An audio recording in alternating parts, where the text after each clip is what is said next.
neighbors.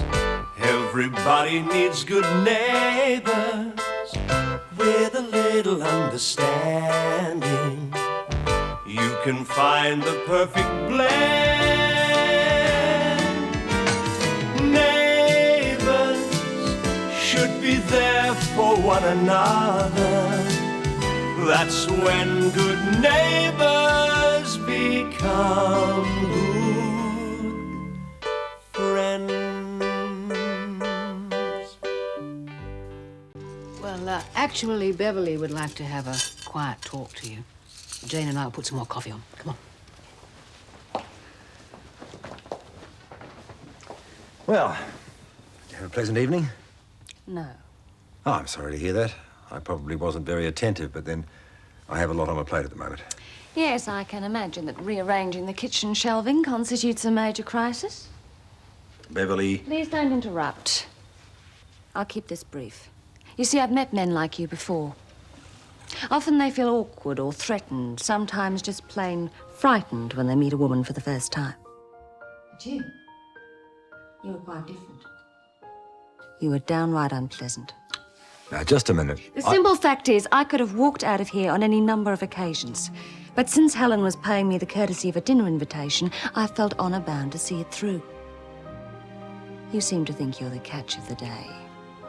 Well, let me rattle that misconception just a little. I wouldn't find you interesting if you were the last man on this planet or anywhere else in the solar system. Good night.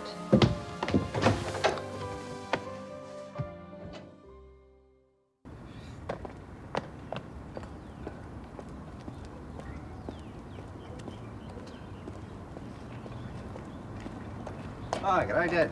Oh? How was your dinner party last night? I have enough worries without being reminded of last night. Your lady friend seemed pretty interesting. Anyway, you can tell me about Beverly some other time. I wanted to talk to you about something else, actually. Well, Gail told me about Rob's recent run of bad luck. Ah, I assumed she would have. It's a bit rough on you two having to cope with that, though, when you just got married. I can handle it. Gail's pretty tough. You must be feeling pretty badly let down about Rob, though. Well, I do. It's bad enough being ripped off by your business partner, but when he's supposed to be your mate as well.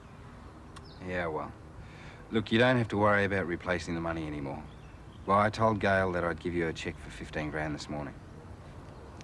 Hell, I don't know what to say. I suppose I should have realised that you and Gail would want to bail him out, but... Well, it's a weight off my mind, I can tell you that.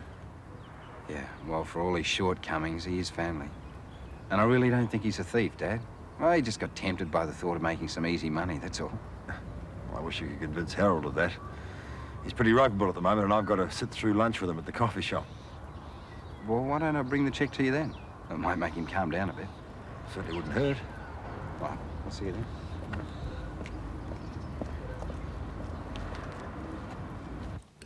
Oh, come on, Henry. You should have left for work by now.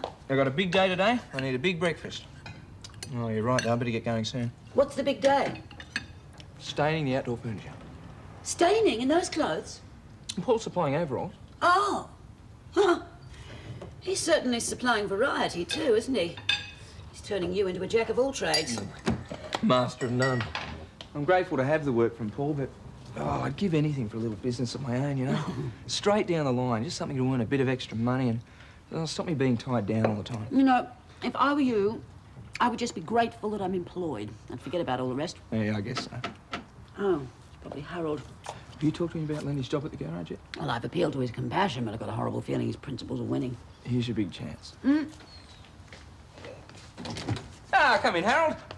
We were just talking about Charlene. She'll be home in a few days. She'll be looking forward to getting back to the garage, I bet. Oh. See ya. Well, Henry certainly seems to be in a hurry to get to work this morning. Oh, he's running late. Madge, I just want to say thank you for a delightful evening. I really do appreciate your friendship. I know you do, Harold. And I feel the same way. That's why I feel I can ask you something in the name of friendship. Do you think you could try to make sure that Charlene doesn't lose her job at the garage? No, I bet. She's just starting out, Harold, and it means so much to her. Madge, I can't promise anything. You know I don't want to disappoint her any more than you do. But if Lewis doesn't return that money, there is sure to be a legal case. Then I don't know what'll happen to the garage. It's all up to Rob now. But I will try to do everything to avoid letting her down. I know you will, Harold. I'm very grateful for the help you both give me. Well, I hope so. Rob, the best way to show your gratitude is by keeping out of trouble. You can count on me, Paul. Be no more trouble, I promise. Yeah, well, promises are easily broken when you're drunk, so there'll be no more heavy drinking, for your sake and other people's. You got my word on it. I know I went off the rails, but it was the shock of losing all my money. That's another thing, no more gambling. Yeah, that's right, Dad. Once you start gambling, you've got no control. Yeah, I know I've been a mug. But I've kicked the gambling habit once and for all now. I've had enough. Here you go. I'll pay this back every cent. Ah, the loan is from me to Gail. Then I'll pay you back, Gail, love. I mean it. I'll make a new start. Just take responsibility for yourself, Dad. That's all I ask. Now, come on, your business partners are lunching in a coffee shop. I'd suggest you get that check to them now. No time like the present, eh? Thanks, love. I don't know what I'd do without you. And we're both lucky that you've got Paul as your husband. Well, I'd better go and pay off the bishop.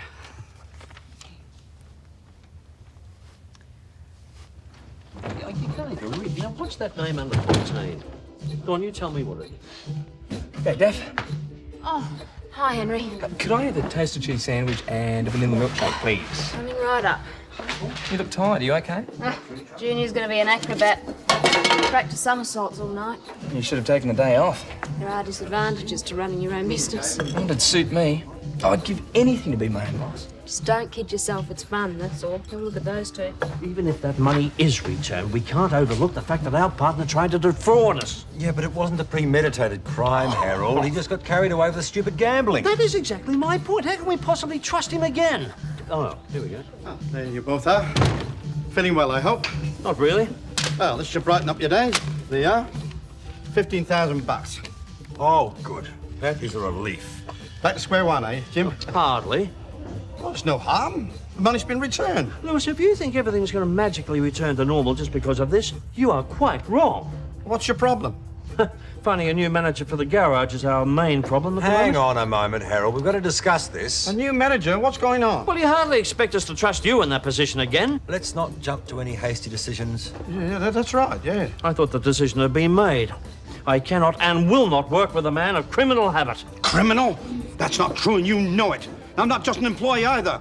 I'm a partner in the garage. That money was partly mine. You can't fire me, Bishop. Hang on a second, you two. If you're going to have a brawl, let's find somewhere private to do it. shall I'm not we? a criminal. I want to know what he means about me not being part of the garage. My garage. I thought I made myself perfectly clear. You are no longer part of that garage. There are two alternatives, Lewis. Either you accept the fact that Jim and I are buying you out, or I report this matter to the police, as I should have done in the first place. Some alternatives. Well, either way, you are finished. You are out.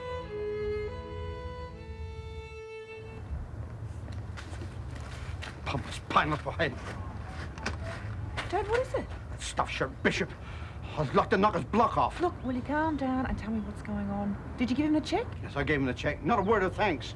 I've been booted out. Booted out? Sacked, dismissed my own garage. They can't sack you. They can force me to sell out to them, same thing. Oh, Dad. Yeah, said he wouldn't work with a criminal. Me, a criminal? Well, that's a laugh. He's got it in for me. He always has. Should never have gone into partnership with him in the first place. What did Jim say? Nothing. Just sat there and let that nutmeat want to do all the talking. Well, let him go it alone. See how long they last. They won't find a mechanic of my ability in a hurry. They won't last without me. What do they know about cars and motors? Nothing. I'll show them. I'll show them. Dad, what are you going to do? I don't know what the hell I'm going to do. I really don't know. I don't know. Rob, I want you to know that I really Don't would like... bother, Jim. It's all been said. Harold just thinks I it's... said don't bother. Sorry, Gail. He's taking it very hard, isn't he? Yeah, well, why shouldn't he? He's lost everything and all his friends have turned against him. When you mix friendship with business, you often have to make painful decisions. And quick ones. Harold didn't hesitate in doing his duty, did he? The trouble is he's got a point. It would be risky for us to carry on in partnership with your father. Doesn't he deserve another chance? Look, he's never done anything like this before, and I doubt he will again. I would have given him another chance, but Harold left me no option. It's going to be the end of him. I'm scared he's going to think he's got no future. When he left the racing circuit, it set him back a bit, but he adjusted. He made a good business out of the garage. He had some pride then and self-respect, but not anymore. Well, look, let's see what we can do, shall we? I still like your father, and I'd like to support him the same as you and Paul are doing. Thanks, Jim. Look, is there any chance of persuading Harold to change his mind, or is that out of the question? Well, we'll see what I can do when I get home. His attitude might have changed once he's banked the check. Yeah, maybe.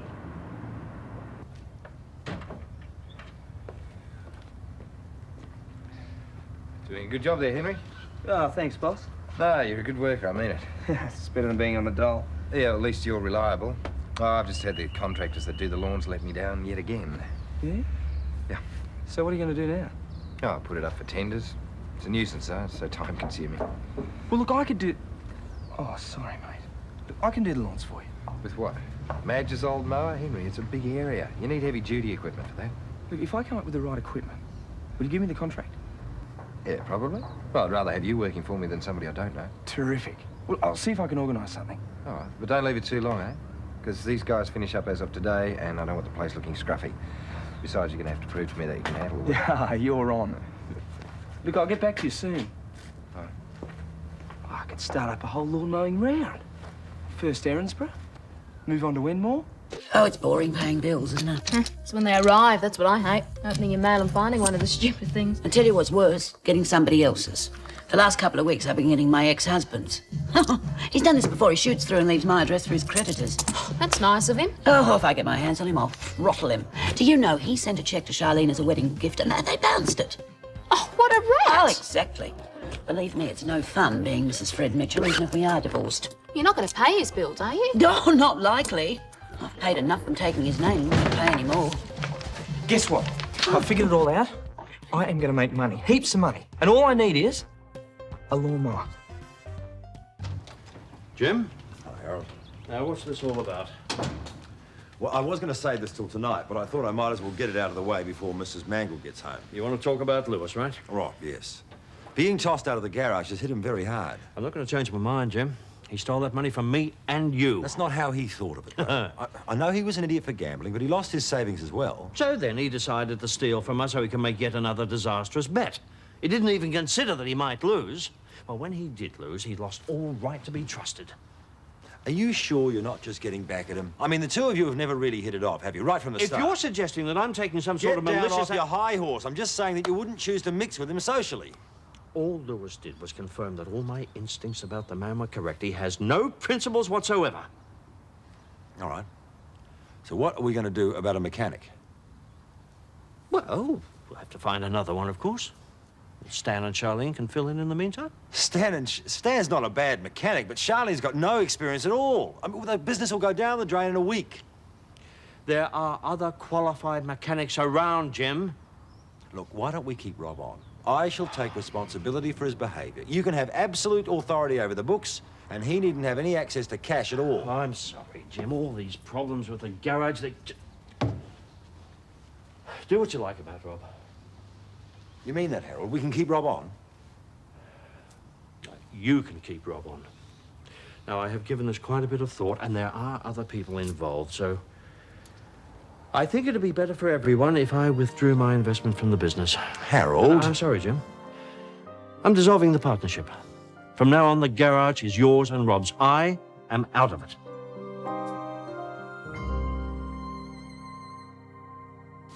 Mum, it's guaranteed. It can't fail. I've already found a place with the mower I need. $600, I'll throw in an edge clipper and some other tools. $600? Well, for second-hand, it's in pretty nice condition. Oh. And I can get Lindy to service it if there's any problems. Yes, I'm sure she would for a fee. Ah, that's the beauty of it. I'll be able to pay her. What with the Lassiter's contract and all the other jobs I pick up around the neighbourhood, well, I'll pay off the outlay in no time. From then on, profit all the way. Sounds too good to be true. Oh, Mum, it's what I've always wanted. It's the best idea I've ever had. I'll be my own boss. I'll still have time to do some jobs for Paul whenever he wants me. Flexi time, freedom and fun. I see. Henry, I hate to dampen your enthusiasm, but there's just one thing about your plan that really bothers me. And what's that? Where are you going to get the $600? Oh, no, you don't, Henry. No, no. I am just recovering from the wedding expenses. Ask me some other time when I've just won the lottery. Oh, I was only kidding. I'm not asking you to pay for him, but you can help in another way. Hmm? Well, the company said I can pay on hire purchase, but they run this credit check, and well, my name wouldn't exactly impress the computer. But if you sign for me... Ah, I see what you mean. Henry, are you really serious about this business? Look at me, I'm serious. Yeah, I really believe you are. Let me have a look at that notebook. All right. Thank you. Now you make me a cup of tea and I'll check your figures. You got it.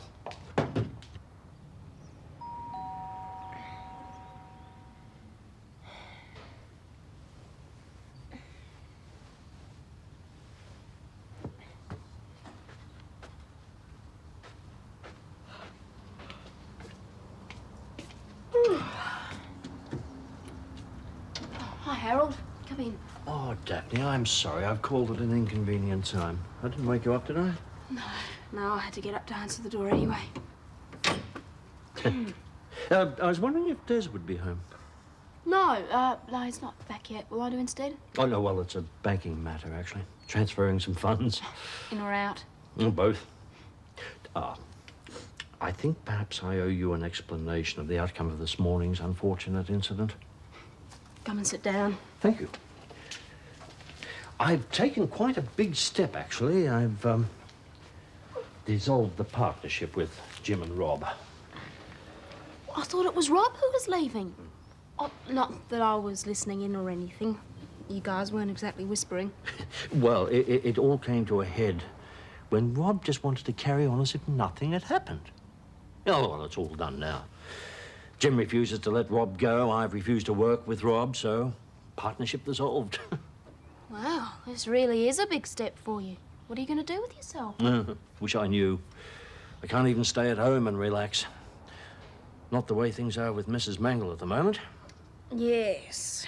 You have my sympathies there. Well, I've only got one real option left. And that doesn't make me very happy. I'm still the best mechanic around, and they can't take that away from me. Dad, eat your dinner before it gets cold. You know what I might do? I might go back on the racing circuit. You don't have to rush into anything, Dad. Give it a while before you make any decisions, hey? I will. But when the word gets around I'm available, the offers will start pouring in. I wouldn't work for that bishop again if he'd crawl in here and beg me.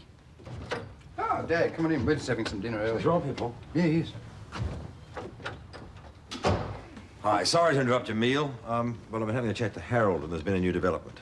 Am I still in the partnership? Not exactly, but you can keep on working there. Harold's withdrawing his investment, so I'm running the garage now. Jim, that's wonderful news. Oh, boy! Oh, the bishop's out and I'm back in. Hang Just on a you second, and me. Rob. Who needed him anyway? You know, three's always a crowd. Rob. You know, I won't let you down, you know. I'll be the best partner you ever had. Would you be quiet and just let me finish? Thanks. Just sit down. Thanks. No, won't be any trouble, Jim. You've got my word on it. I'll get stuck into the job and no funny business. Yes, You but count on me, mate. We're not out of the woods yet, though, Rob. Somehow we've got to find the money to pay Harold back. Obviously, you haven't got it. Neither have I. Well, you're in a better position to get a loan than I am. Well, I'll see what I can do. But I can't promise anything. I'm not prepared to get up to my neck in mortgages. But I'm still your partner. Yeah, I know you won't do something like that again. Thanks, mate. I appreciate that. I won't let you down.